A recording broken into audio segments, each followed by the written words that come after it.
எனக்கு மிகவும் பிரியமான நண்பு சகோதர சகோதரிகளை ஒவ்வொருவரையும் பார்ப்பது அதிக மகிழ்ச்சி அடைகிறேன். கர்த்தர் நல்லவர், அவருடைய கிருபை என்றும் உள்ளது. கிருபையாய் நம்முடைய ஆயுசு நாளிலே இந்த ஒரு நாளை இலவசமாய் கூட்டி கொடுத்து கர்த்தருடைய வார்த்தை கேட்க கர்த்தர் பாராட்டு தயவுக்காய் கர்த்தரை நான் ஸ்தோத்தரிக்கிறேன். கர்த்தர் இந்த நாளிலும் உங்களை ஆச்சரியமாய் நடத்துவாராக.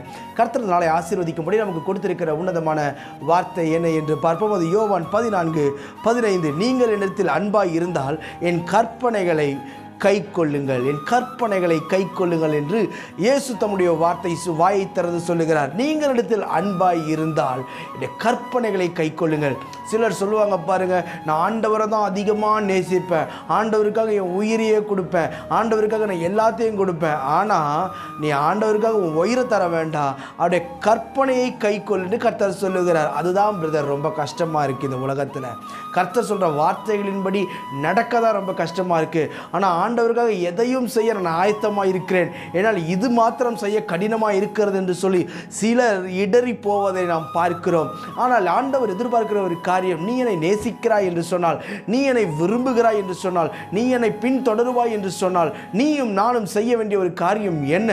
கர்த்தர் எதிர்பார்க்கிற ஒரு காரியம், நாம் அவருடைய கற்பனையை கை கொண்டு வாழ வேண்டும். நமக்கு கொடுத்திருக்கிற விலையேற பெற்ற ஒரு பொக்கிஷம்தான் இந்த கர்த்தருடைய வார்த்தை. உலகத்தில் மதிப்பிட முடியாத, எதிலும் ஒப்பிட முடியாத விலையேற பெற்ற எத்தனையோ பரிசுத்தவான்கள் இரத்தம் சிந்தி, எத்தனையோ பரிசுத்தவான்கள் தன்னுடைய வாழ்க்கையை அழித்து கொண்டு நமக்காய் எழுதி கொடுத்த இந்த பரிசுத்த வேதம் இன்றைக்கு உங்களுடைய என்னுடைய கரத்தில் தவழுகிறது. பிரியமானவர்களே, என் ஆண்டவர் சொல்லுகிறார், இந்த வார்த்தைகளின்படி நடக்க பழக வேண்டும். நாம் அவரை நேசிக்கிறோம் என்று சொன்னால், நான் நேசிக்கிறேன், நான் அதன்படி செய்வேன் என்று நீங்களும் நானும் தீர்மானம் செய்ய வேண்டும். இன்றைக்கு தீர்மானம் எடுக்கலாமா?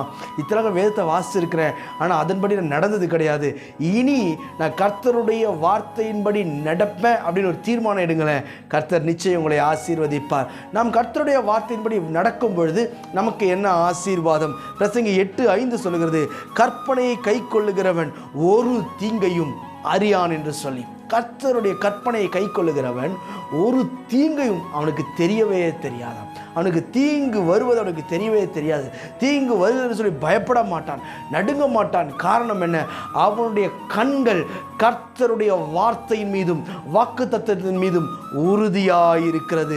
அதே ஆண்டவர் இந்த நாள் முழுவதும் உங்களை ஆச்சரியமாய், சுகமாய், பத்திரமாய் உங்களை வழி நடத்துவார் என்பதில் எந்த ஒரு சந்தேகமே இல்லை. நான் உங்களுக்கு ஜெபிக்கட்டும். பரலோக பிதாவே, இந்த வார்த்தையெல்லாம் கேட்கிற என் அன்பு சகோதர சகோதரிகள் ஒவ்வொருடைய கருத்தில் ஒப்பு கொடுத்து நான் ஜெபிக்கிறேன்.